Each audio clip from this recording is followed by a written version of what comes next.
Hi, good morning, everyone, and welcome to the Community Engagement Institute Spring 2024 Rising to the Challenge workshop series. Today's workshop is being recorded and we'll post that on our YouTube channel. And if we haven't met before, my name is Zane May. I work for the Center for Organizational Development at the Community Engagement Institute. If you're interested in learning more about CEI and the work that we do, I encourage you to check out our website or to reach out to one of us to start a conversation. I'm joined today by Dr. Tara Gregory and Dr. Sarah Jolley, who will be leading us in the first workshop of our series. They'll be talking to us about how we can better partner with our evaluators in the work that we do. And this 5-part workshop series that we're kicking off today is focused on enhancing our teamwork and our ability to collaborate with others. If you have any technical issues during this meeting, please feel free to reach out to me in the chat and I'll do my best to help you. I'll also put my email in chat after we get started and you can send me an email. And a quick note, everyone is on mute at the moment, so you won't be able to unmute your line. And please don't click on any links in the chat unless it's something that one of us is sharing and we let you know that it's safe to click on that to begin with. Sometimes we get bots in these meetings. We have about 1 hour here today, so I'll hand it over to our presenters to lead us through this workshop. Dr. Gregory and Dr. Jolley, welcome. All right, thank you. We're happy to be here. We like doing these workshops. Gets us out of writing reports and looking at numbers and stuff. So we actually get to talk to people. But I'm Tara Gregory. I'm the director of the Center for Applied Research and Evaluation. And Sarah and I are both going to introduce ourselves. We just go by our first names. So we put doctor in there to make it official. But, if you have questions for us or something, feel free to use our first names. But as I said, I'm the director of the Center for Applied Research and Evaluation. So evaluation is what we do. And we'll talk a little bit about kind of the applied aspect of this and why that's so important in terms of how we do evaluation and what you might expect from an evaluation. But I have been with a CEI in whatever name it's been called, for a little over 18 years now. And in my previous position, doing substance abuse prevention, I also kind of acted as the evaluator on certain projects. I have a master's and a PhD in community psychology. And the reason I'm telling you all of this is so that you understand our qualifications to be talking about evaluation, not just trying to promote WSU because I got all of my degrees at WSU. But we're taught in that program how to do evaluation and the value of checking to see how your program is doing. And so I have quite a few years of education and experience doing evaluation that I bring to this. Sarah actually has even more, at least in terms of time at CEI. So Sarah, I'll let you talk about yourself.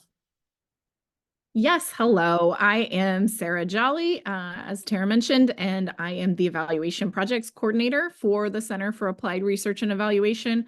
I have been working at Wichita State University for over 22 years. I, like Tara, have a PhD and a master's in community psychology from Wichita State, have worked on a number of research and evaluation projects of all different shapes and sizes for small organizations, all the way up to large national evaluations with national evaluation partners. And maybe I've even done some work with some of you on the call. I haven't done a full list of who the participants are in the room, but hopefully there are some familiar faces here today as well. Okay, well, we'll go ahead and get started. I do want to say that Sarah and I had the choice between doing this from home or doing it in a really noisy office building that has construction going on. So I'm doing it from home. Both of us are. I have a dog that likes to bark occasionally. And so we hope that Layla will stay out of this today. But, if you hear a dog barking, hopefully it's not while I'm speaking. Okay. Yeah, I always have issues moving forward. Come on now. There we go. So basically what we're going to go over today is give you a better idea of what an evaluator does, unless you are an evaluator yourself or you've worked closely with one in the past. Evaluation tends to be a little bit of a mystery to people. They know that they should probably do it, but they don't really know what it is and who should be doing it and what's part of it. So we'll try to explain some of that, particularly again related to the types of evaluations that are more applied.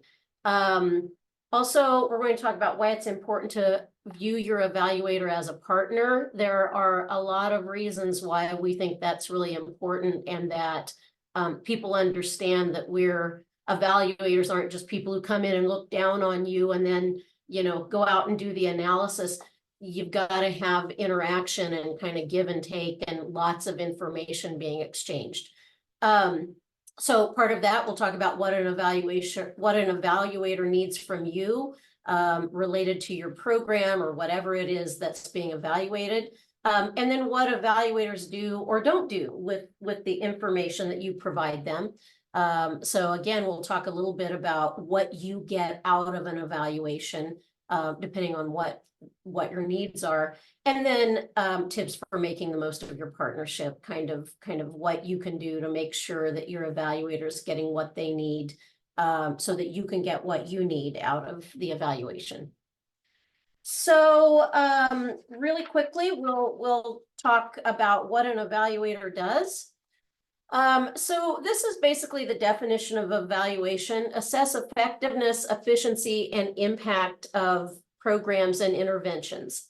So a lot of times we'll talk about interventions, and that just means what is it that you're doing to try to make a difference for the people that you serve or the people you care about. So programs and interventions are kind of used interchangeably. But we look at, there are several different things that we look at. So assessing effectiveness is how well are you doing what you set out to do? So are you implementing it in the way that you had planned? Are you implementing it in a way that is contributing to your success, or is it maybe detracting from your success? Efficiency is really about cost effectiveness. Are you using the funds in the way that you really intended? Are you using them in a way that has the most impact or the most effect? At CARE, Center for Applied Research and Evaluation, we don't do like economic kinds of evaluations, but we do recognize that even though it's not really like, a cost benefit analysis, we do pay attention to what's being funded, what do funders expect, and are those funds being used in a way that's consistent with what funders want. And then impact overall is what changes are being made by what you're doing. So are you having a positive impact on the lives of people you serve? Are you having a broader impact on the community? And so that's ultimately the goal, is to figure out if what you're doing at every step is leading toward really having an impact and making positive changes. So that's the quick definition. Just kind of related to that, to go back to something I said earlier, evaluators, there are some evaluators, and I think sometimes in much larger national evaluations, the evaluator kind of swoops in and goes, give me your data. I'm going to make a judgment about whether you're doing what you're supposed to do. Normally, that's not how we do things. It's not how most evaluators do things. It's much more collaborative, and again, more of kind of an applied evaluation where you're trying to figure out, okay, how do we help people get things done? How do we help people make the impact that they really want to make? And so the different roles that an evaluator normally takes on, and it kind of depends on what you need and whether we do all of these or we just do some of them. But for the most part, we design evaluation plans. So we look at what you're doing in your program or what your intervention is, and we figure out, okay, what needs to be evaluated, you know, which things can we really look at to say that you're doing what you need to do, and that it's effective. We look at, okay, who do we need to get information from? Where does the data need to come from? How often are we going to get it? And all of those things are part of an evaluation plan, so that while you're doing the work of trying to make a difference for people, we're kind of running parallel, and going, okay, we need to collect something right now. You need to do a survey right here. Okay, now we're going to do this analysis and give you some feedback on it. And so the evaluation plan lays all of that out, so that at each step of what you're doing, we know whether there's kind of some sort of evaluation activity going on. We often collect and analyze the data. We work on a lot of evaluations where our partner organizations, so the people who have hired us, where they actually collect the data. Like, for example, we work with a lot of mental health or behavioral health organizations. Because of confidentiality, and also just for ease of collection, they collect it, they give it to us, we analyze it and provide results. But sometimes we're the ones collecting the data. We do a lot of surveys for communities and organizations.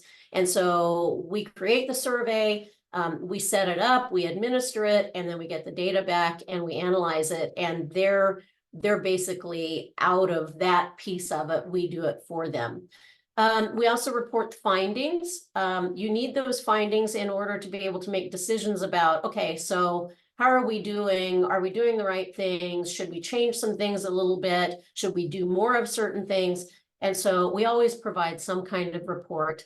I don't know too many evaluators who would just collect data and go, this is mine now, see you later. That may be something that you would get with a researcher, someone who's doing research for their own purposes, but evaluators work for you. And so they will give you those findings so that you can use them. We'll make recommendations. One of us, I can't remember whether it's Sarah or I, will be talking about what that means. But we don't get into, well, you need to be doing this program. You should do this program instead. We provide some recommendations based on your data, but we don't tell you how to run your program, really. We just say, hey, here's what we're seeing. You might want to think about how you're doing this and whether you need to change some things. And then we ensure ethical standards. You know, sometimes like I worked on an evaluation of a substance abuse program. And so part of our role was making sure that when there were interviews of clients, that we were being really careful about how that was done, that it was trauma informed, that their confidentiality was protected, that the results were not shared inappropriately. And so we always, because when you hire a professional evaluator, they tend to be, they have to comply with a particular ethical standard or an ethical code, then that's something that we are bound to do. Like WSU has an institutional review board. Doesn't matter what we're doing. It doesn't matter if we are just looking at a website and pulling data for you that is available to everybody, you know, in the world. WSU wants to know if we're doing it in a way that is ethical. And so we always have to kind of be responsive to that that review board that makes sure that we're doing things correctly. And we also have those ethical standards where we know when someone may be getting a little off track of, oh, those questions are maybe a little sensitive, or we don't think that you know, these people are being protected as well as they could be. So those are some of the things that we pay attention to. And we have to go through certification every couple of years. That is a really, you know, anybody who's licensed, we're not licensed, but we have to go through this certification on ethical standards every few years. And so we, you know, we're really kind of steeped in that.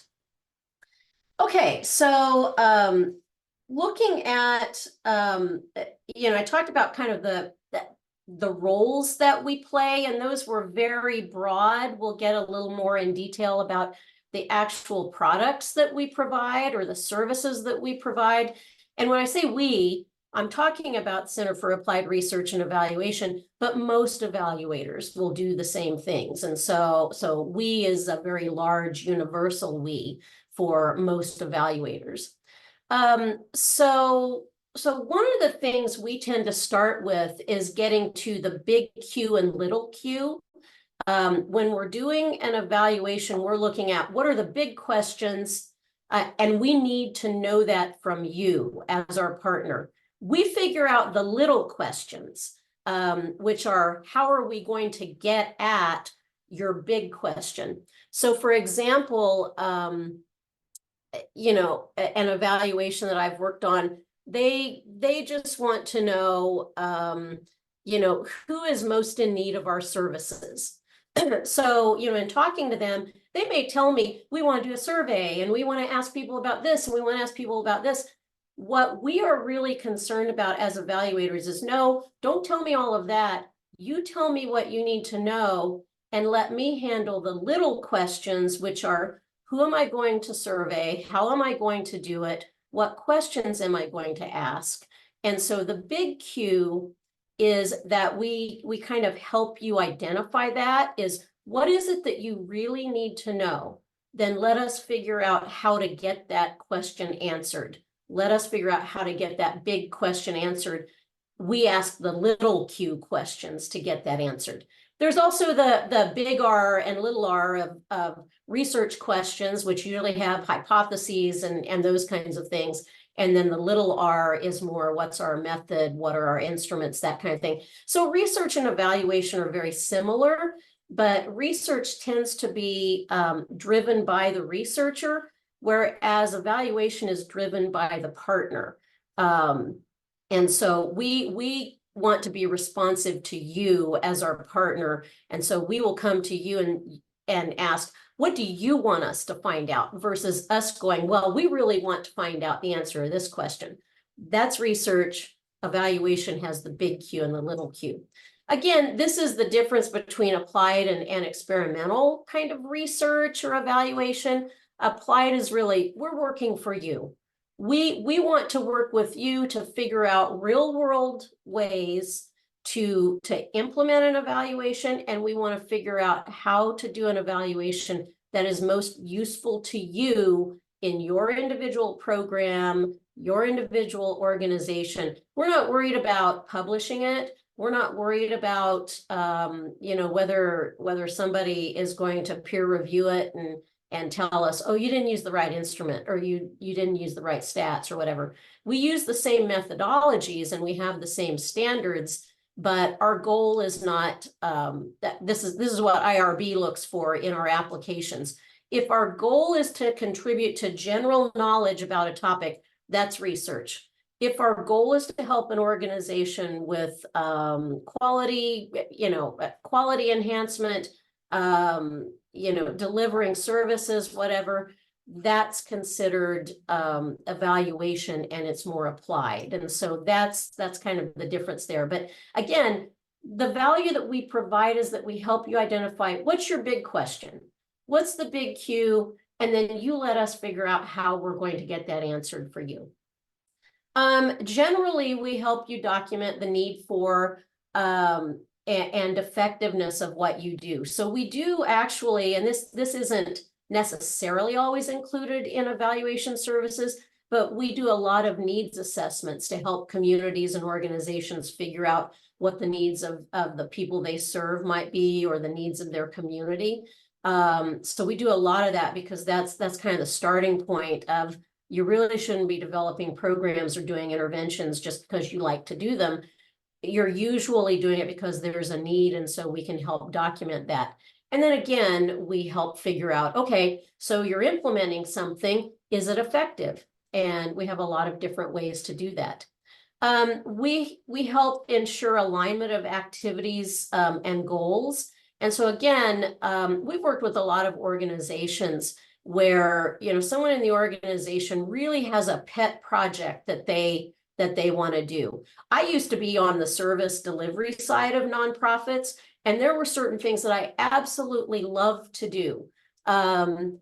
but were they really aligned with the goals of my organization? Were they really aligned with what I wanted to have happen for the people I was serving? That's something that evaluators can look at and maybe take some of the emotion out of it, because I totally understand having a pet project that you're really excited about and you really like doing, and then to have an evaluator come in and say, that doesn't line up with what you're saying you want to achieve. But that's a pretty valuable thing, because ultimately, even though you might like that activity, what you want most is you want to make a difference for people. And so we can help figure that out. And then again, help determine why you're getting the intended results or not. And that's kind of an intermediary piece that we'll talk a little bit about. That's normally looking at fidelity and process. And so there are basically 3 levels of evaluation. There's fidelity, which is, are you implementing things in the way you said you were going to implement them, or in the way they were designed to be implemented? Process is, how are people responding to them? Just kind of in the moment and when they're going through it. And then there's outcome. Is it making a difference for people? And so it's the fidelity and process that are kind of like, I can't think of a mechanical term, but they're things that kind of can change your results if they're off balance. And so if you're not doing things the way they were designed to be done, that's an issue of fidelity that may impact your outcomes. If people are not responding in the way you hope they would, they aren't showing up, they hate it, whatever, that can impact your outcomes. And so we try to measure all of those things to figure out, okay, if we're not seeing the results we want, what's happening in between. We document what's critical for accountability and outcomes. So accountability is what you need to tell your funders you're doing. Yes, I have done these things that I said I was going to do. Outcomes are, have you made a difference? We, a lot of times, again, it may sound, we may seem like we're the bad guys, because people will say, we really want to look at this, and we really want to look at this, and we want to know this. And we tend to say, is it critical or just interesting? So there's a difference there, that we really try to get people to focus on what's critical to know if you're doing what you're supposed to do and if you are achieving those outcomes. There are lots of interesting things to look at related to programs, but we really try to bring it down to what's critical. That's an issue of affordability. If you're looking at all kinds of things, that's really going to mushroom your budget, and it's going to take a lot of time. But it's also an issue of focus and making sure that you are answering the questions that are most important. We also provide defensible evidence. And so again, as someone who used to provide services, I had, my gut sense that, oh, these kids are really benefiting from this. They love it. They're happy when they're part of this program. I don't know whether I wouldn't have known whether it was really doing what I wanted it to do if there weren't an evaluation. And so I could tell funders as much as I wanted, yeah, but they're smiling when they come in.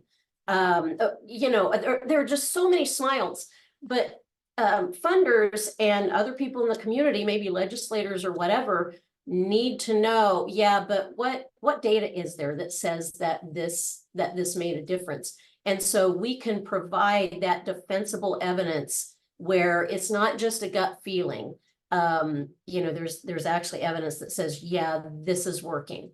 And ultimately, what we want for you is for you to be successful. We're going to be honest, but we do so that you can make progress and do the things you really want to do. So I think a lot of times people are a little scared of the evaluator, like we're coming in and monitoring and being judgmental. But really, we're just trying to pay attention to what are the things that will help us understand whether you're making a difference. And we really do want you to be successful. And so that's why we want to partner and be part of the conversation so that we really understand what's going on.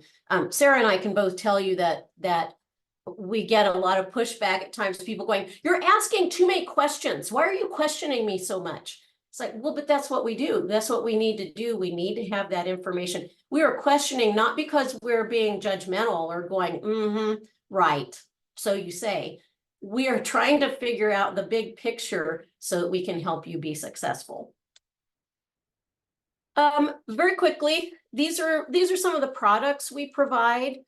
So again, we do needs assessments, and that may involve surveys, it may involve focus groups, it may involve interviews, may involve digging into some of the publicly available data, but that's how we help you understand your needs. So that might be something that you would contract with an evaluator or us to do. But most evaluators will know how to do that because needs assessments use a lot of the same methods that we would use for evaluating effectiveness.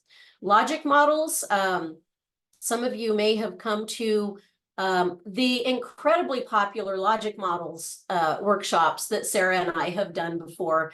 But logic models are a really important piece of understanding your program and creating an evaluation plan. If you're not familiar with logic models, all they do is they lay out what you're doing in your program and what you're achieving kind of from start to finish in a logical progression on a document so that anybody can look at it and go, oh, I get what this program is doing. I understand what resources they have. I understand what activities they're doing. I understand what they're counting. Oh, and I understand what kind of changes they're making for the people they serve. So creating a logic model is something we really encourage for programs to have. They're normally program specific. Sometimes we do them for organizations, but they really help you make sense of what you're doing and also be able to communicate it to other people. Your evaluation plan, this is why we like logic models, because evaluation plans tend to kind of we just lay it on top of the logic model, and the evaluation plan is just a little more detailed in terms of what are we going to measure, when are we going to measure, what instruments are we using, that kind of thing. And again, we go back to the 3 levels of looking at fidelity. Are you doing things in the way you plan to do them, or are you doing them in the way they were designed to be done? Some of you probably use evidence-based practices, and there's normally a pretty strict standard about what you need to do and how you need to do it. That's fidelity, is just saying or looking at, are you staying consistent with how this program was written and designed to be delivered, or even if it's your own plan for how to deliver it. Process is, how are people responding? So this is stuff like satisfaction, their perception of usefulness. We sometimes will ask people if they feel like, did they gain any knowledge because of what they've gone through? Do they feel like they've increased their skills? And so that's just kind of getting a sense from the people who are participating in what you're doing in terms of how are they responding to it. Because if they really hate it and they're not showing up and it's impeding them in some way, you need to know that. Sometimes, and I think Sarah will talk about this, sometimes people really hate stuff, but it's actually effective. And so, but knowing how they respond to it is a good thing. And then outcomes is, are you making a difference? And so all of those things are part of an evaluation plan. We also help develop reporting tools. And so, if your funder says you have to do all of these things and, on a quarterly basis and give us your report, we'll help develop the tools if you need that. You may already have some tools internally, but we do that from time to time because we know what data you need to collect based on what your funder wants, or, maybe what you need. We do the analysis. I am not the I do not typically do the analysis unless it's qualitative, which is like analyzing interviews and focus groups, what people say.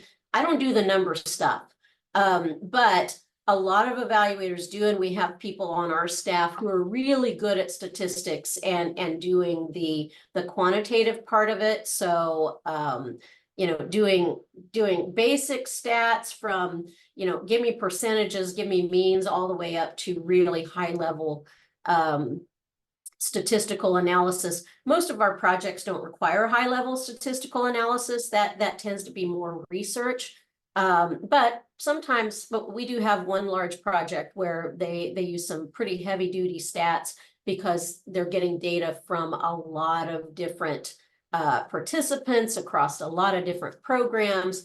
And so they have to do that in order to really understand what's going on with the program. But, you know, evaluators have those skills. And then we'll do the reports.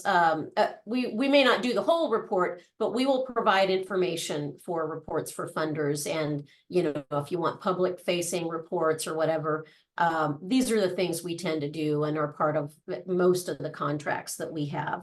And again, most evaluators will do these things. So I'll turn it over to Sarah now. Okay, so you heard Tara talk a little bit about sort of what we do as evaluators and what we don't do. So here's just a little note why it's beneficial to bring in a third-party evaluator sometimes is because we do have a bit of objectivity. We care about your success. We want you to succeed.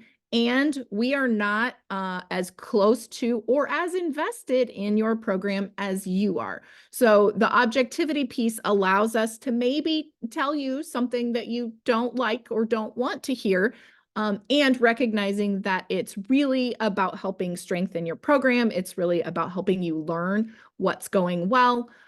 Related to recommendations, we will tell you, hey, this activity or this program, it seems like this thing is going really well, but maybe this thing isn't.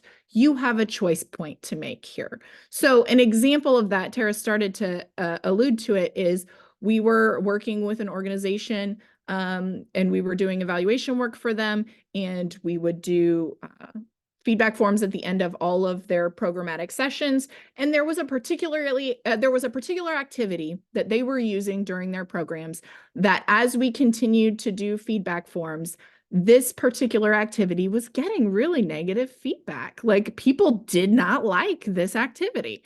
And so as the evaluator, I was able to say, hey, you all are using this activity as part of your program's learning experience, and people do not like it. We have multiple sessions of data. People do not like this activity. Your choice point is, one, do you think this activity contributes enough to the learning experience that it's okay if people don't like it? We still think it's important. We still think it is of value for the program to continue doing this activity, even if people don't like it. The discomfort is what is helping lead to the learning. Or is it possible that people are so uncomfortable and so dislike this activity that it is interfering with their ability to absorb content, with their ability to learn and retain the information that you are trying to convey through this activity? So I didn't tell them, hey, people don't like this, stop doing it. That's not a decision for me to make.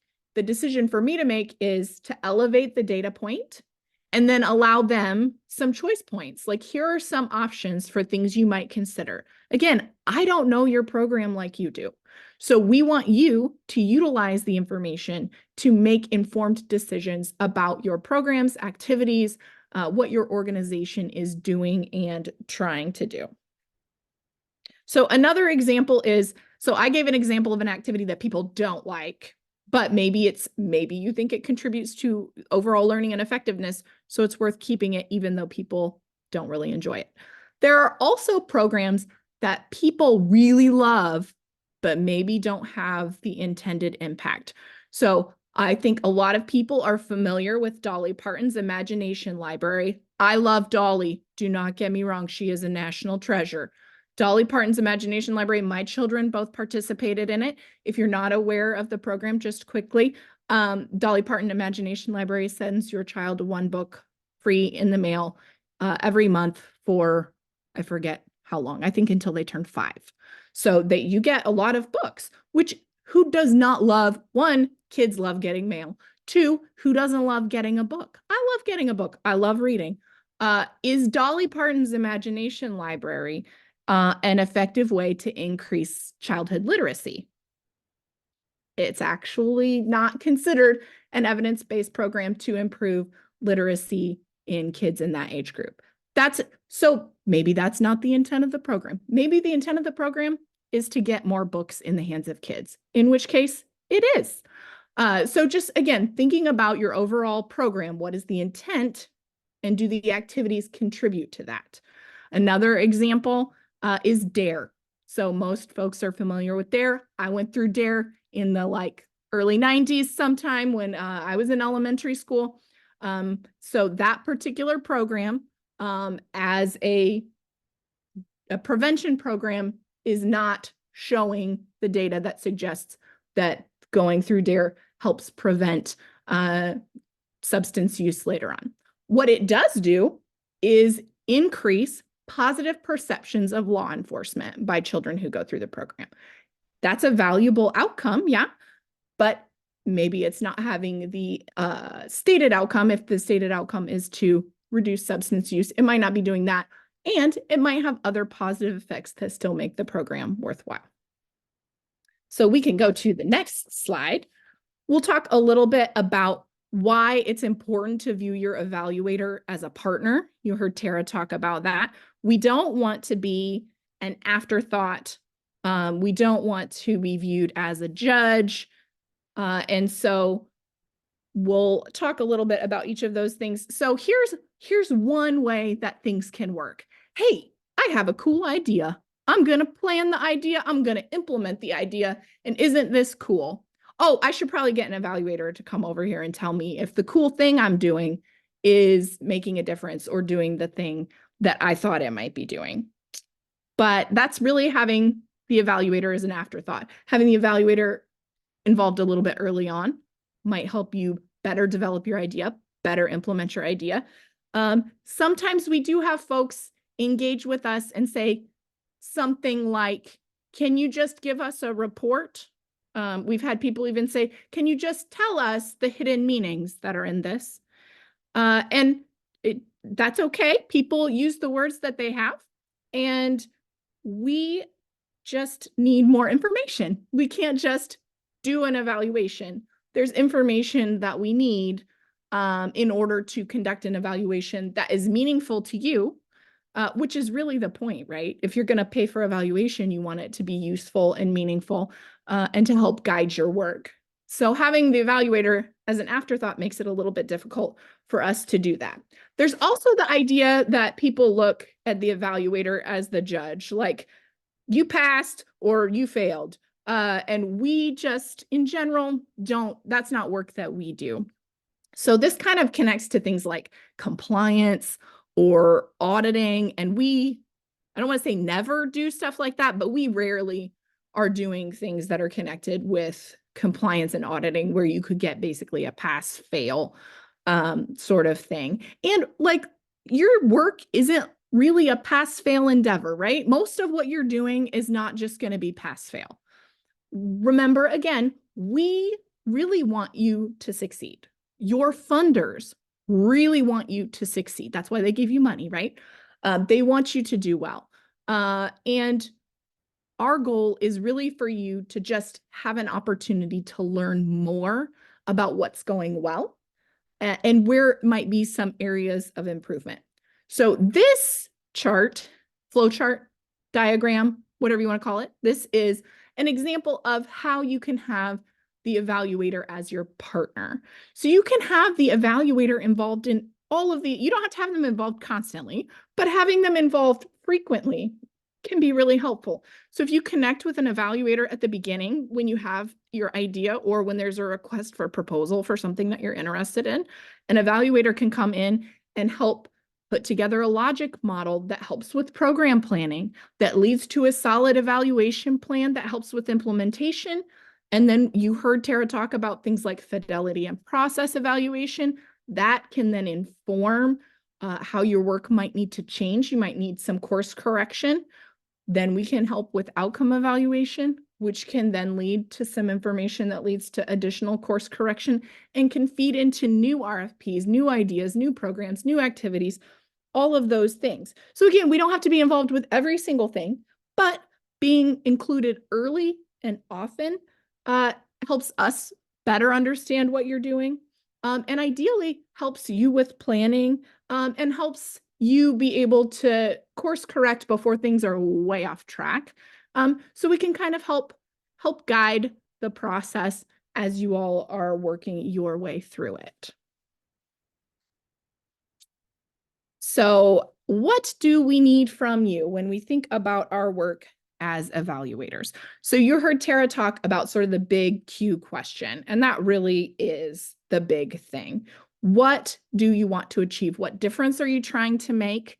What is it that you want to know? What do you need to know? And really, this is something that goes back to purpose. What is your overall purpose?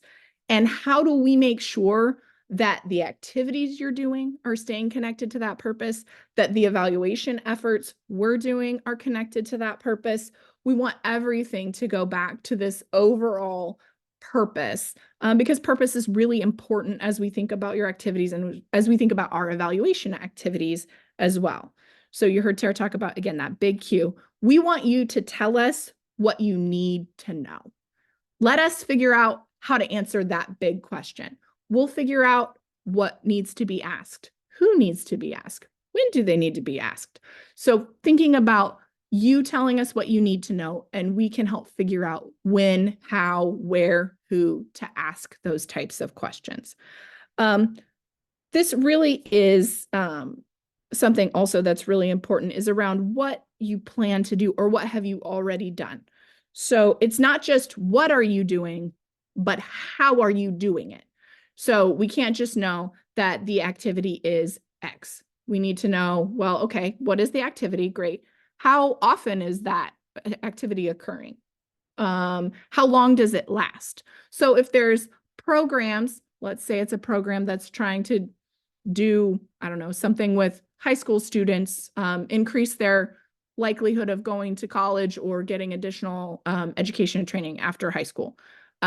Well, if you're having a session with high school students, did you meet with them one semester for an hour and are expecting that to have some long-term effect? Okay, let's talk about that. Or is this like a semester-long course that's in career exploration and these students are spending a whole semester looking at college and career options and education and training that's available to them?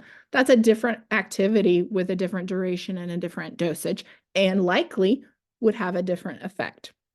So as evaluators, we really want to know what you're planning and what you're doing and how we can best fit with that information that you provide to us.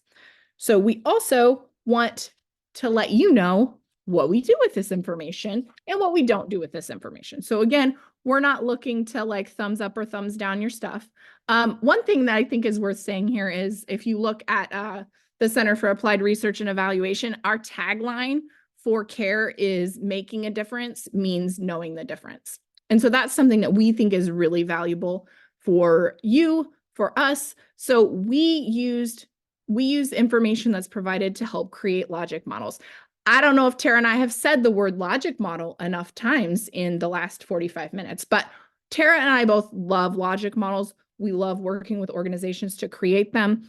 We do it in a storytelling format. So you're thinking about the characters and what they're doing. And Zane posted a link to our previous training on that in the chat if you want to check it out. But logic models really are a great way to think through all of the elements that are a part of a program. It's a great way to encapsulate what you're trying to do and how each of those things is connected. So how your activities contribute to your outputs, contribute to your outcomes, and how those things move along. We also, you heard Tara talk about alignment. We look at whether activities align with goals. Again, logic models help with that.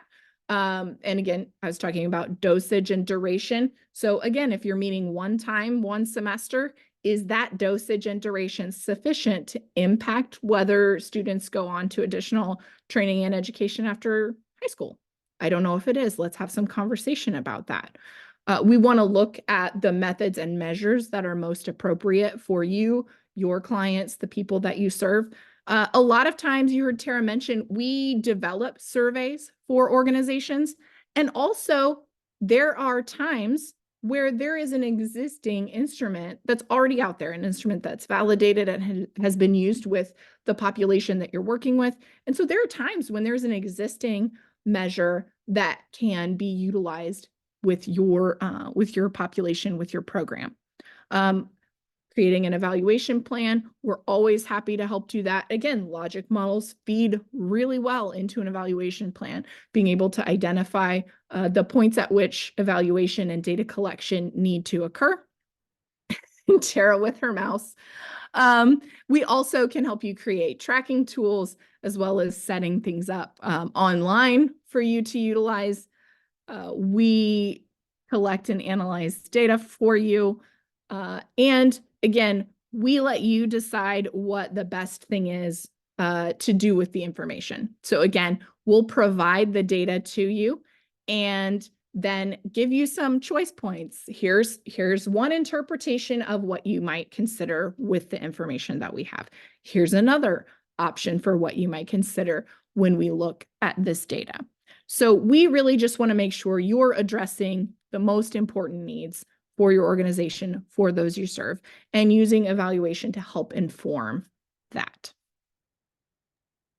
All right, I think I'm going to turn it back over to Tara because she's ready to go. She's ready to go to that next slide.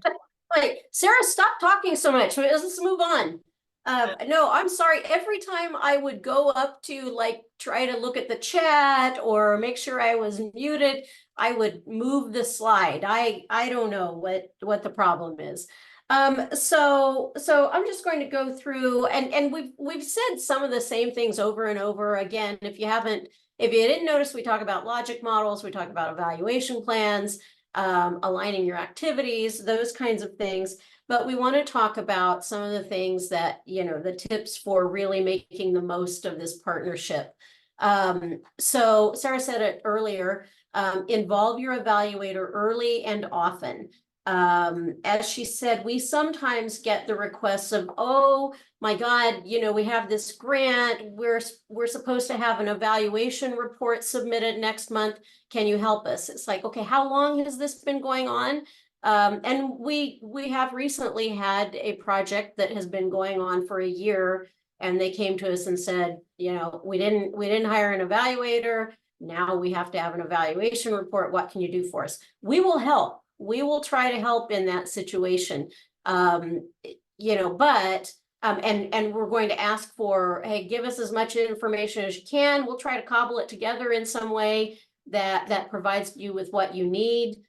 To some extent, but it would be way better if we had been involved in the planning, so that we could say, ooh, you're going to have to collect some different data on that, or your program isn't really aligned, or maybe we have ideas about, hey, this would be a great way to do this, and it'd be way easier than what you're planning on. So get us involved early.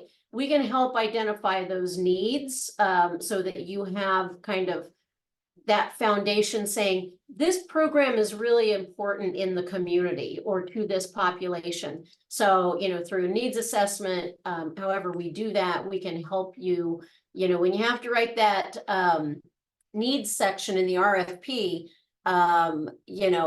if you've had a needs assessment, that's a lot easier than just kind of trying to pull things together. Starting with a logic model is always a good idea. We really recommend, if you're developing a new program, start with the logic model. Don't, a lot of times we do kind of a backwards logic model where the program's been going on for a while, but maybe hasn't been evaluated. And so we come in, we do a logic model to try to help make sense of the pieces, but it's really better if you start with not so much what activity do we want to do. We really recommend that you start with, what do we want to achieve? What do we want to be different if we do something for this population or to address this need? And so you identify what outcome you want, and then you figure out what activities you need to implement to create that outcome. And then, and this is one of the things we would help do is, okay, fill in all of the things in between of, okay, what resources are you going to need? How are you going to be able to tell that you're actually doing what you're supposed to do? And how are you going to measure whether you've actually achieved that outcome? So we really recommend starting with a logic model. Again, even if it's a project that's been going on for a while, do a logic model, because that really helps you kind of see whether things are aligned appropriately and where your resources are and that kind of thing.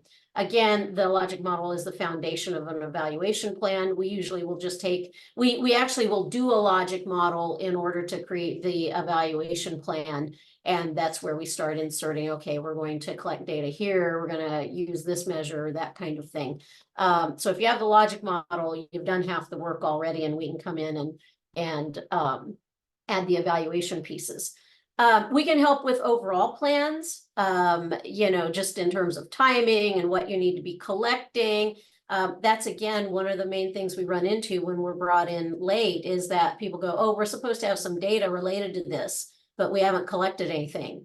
And so we did a really large evaluation recently where it was mandated that this program be evaluated, but they hadn't put in any kind of data collection plans. And so, the funder, a pretty powerful funder, was calling for, we need to see your evaluation. We need to see whether you're effective.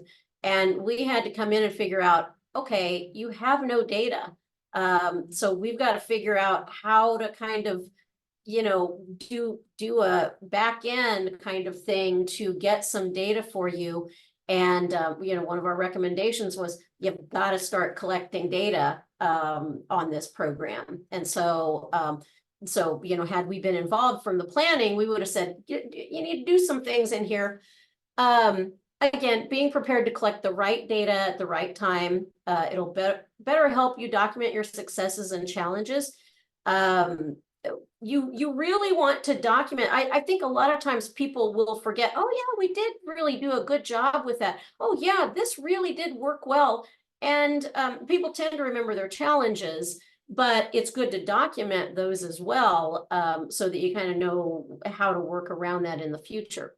Also, one quick thing is that there's no one size fits all evaluation. We get a lot of calls from people saying, how much would it cost for you to do an evaluation for us?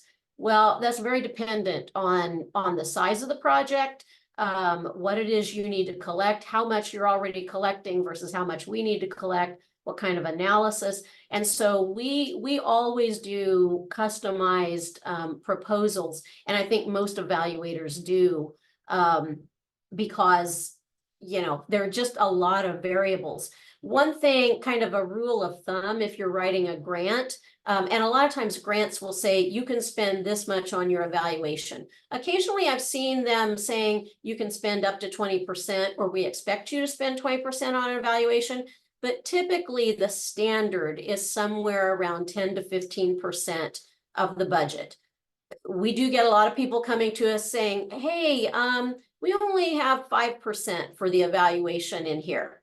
We'll do what we can, but we might not be able to evaluate all the things that they might have wanted if they, put in 10% or whatever.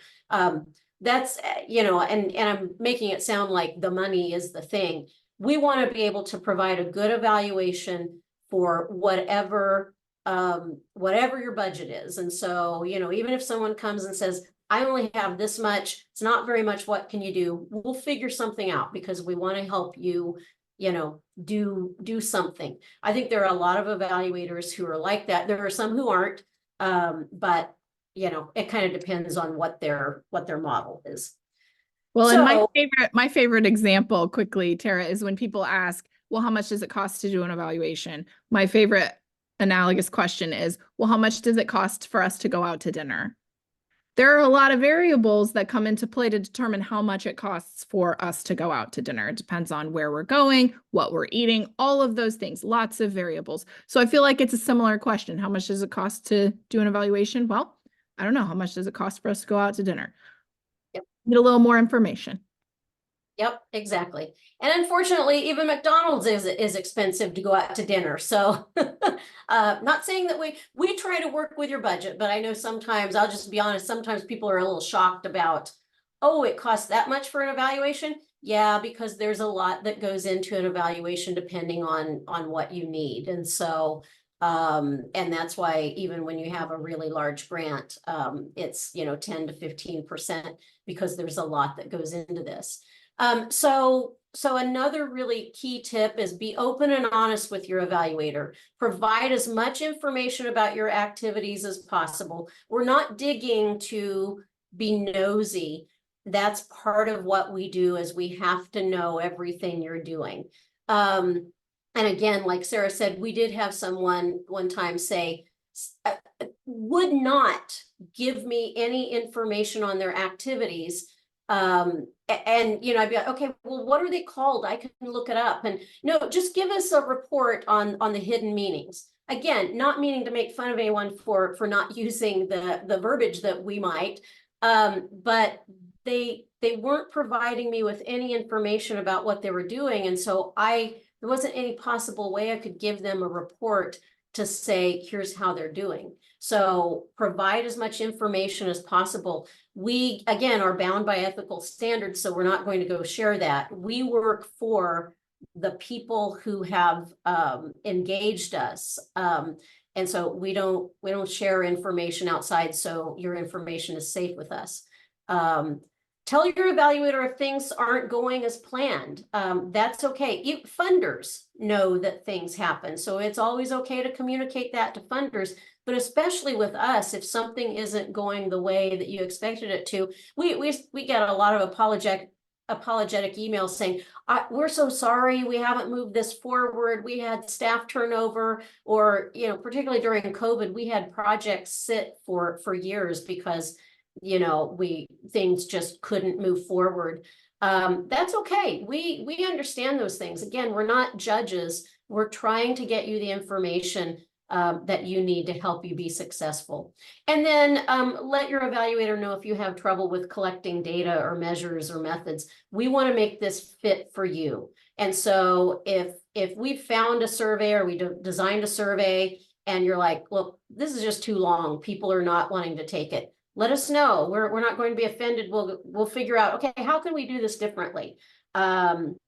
Or you're not getting the people you thought you would get. Okay, let us help you figure out maybe how we can collect this differently. So always just be open and honest with your evaluator, communicate with your evaluator.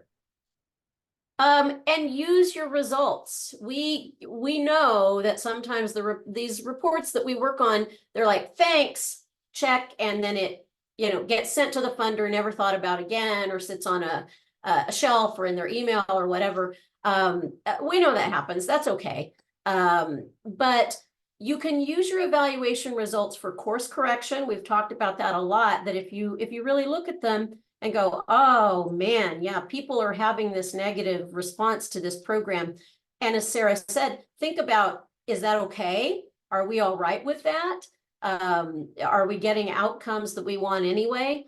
Or people are really loving this, but nothing is happening, so maybe we need to change some things.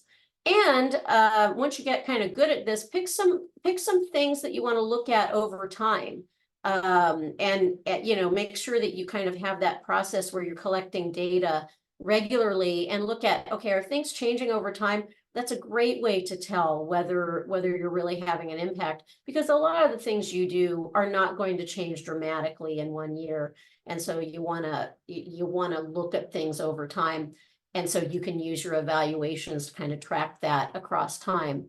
And ultimately, your evaluation helps you build your portfolio of successes and challenges so that you can use that for planning, for funding, whatever. So I think we are at time, as Sarah and I talk a lot, but feel free to contact us if you have any questions, if you need help with evaluation. This is not meant to be a sales pitch. We really want people to understand evaluation better so that whoever is doing it, whether it's someone in your organization or you hire someone other than us or whatever, that you understand why it's important and how to get the most out of your evaluation. So that's it for us. Zane? Hey, thank you so much. And if you have asked yourself who gets to evaluate the evaluators, I am putting a link in chat. We would appreciate your feedback on this short evaluation. We want to know, the presenters want to know how they're doing, and we're always looking for ways to make these workshops better for the community. We also have space on there where you can tell us what future topics and trainings would be helpful to you. In the past, we heard that teamwork would be a good topic, and so that's how we built the series that we're currently on. Again, this was the first workshop in this series. Next week at the same time, 11 a.m. on Wednesday, Patricia Houston will lead us through a workshop, and she's going to talk about the significance of equity and teamwork. Please share these opportunities with your friends and colleagues, and if you're able to join the other workshops, we look forward to seeing you there. We kept you a minute past, but I appreciate you all being here so much, and I hope that you have a good lunch hour and a good rest of your week. Goodbye.